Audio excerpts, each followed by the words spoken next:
Je vous le disais, un titre, les autorités marocaines décident la reprise des vols de et vers le Royaume du Maroc à compter du mardi 15 juin 2021 selon un communiqué des affaires étrangères.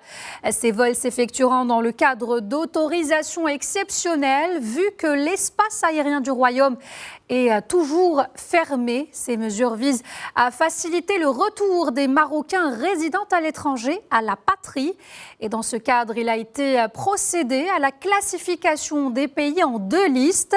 Une liste A qui comprend tous les pays ayant des indicateurs positifs en ce qui concerne le contrôle de la situation épidémiologique, en particulier la propagation des variants du virus. Ainsi, tous les voyageurs en provenance de ces pays ressortissants ou étrangers peuvent avoir accès au territoire marocain s'ils disposent d'un certificat de vaccination et ou d'un résultat négatif d'un test PCR de moins de 48 heures avant l'entrée sur le territoire national.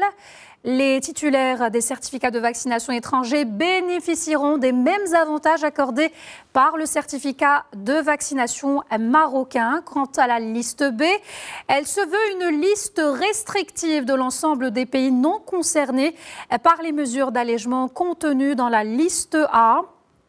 Les voyageurs en provenance de la liste B devront obtenir des autorisations exceptionnelles avant de voyager, présenter un test PCR négatif de moins de 48 heures de la date d'entrée au territoire national avant de se soumettre à un isolement sanitaire de 10 jours.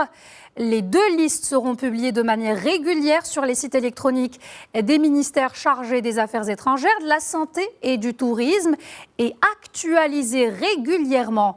Concernant le retour des Marocains résidant à l'étranger par voie maritime dans le cadre de l'opération Marhaba 2021, il aura lieu à partir des mêmes points de transit maritime de l'année dernière, conformément aux conditions sanitaires citées précédemment.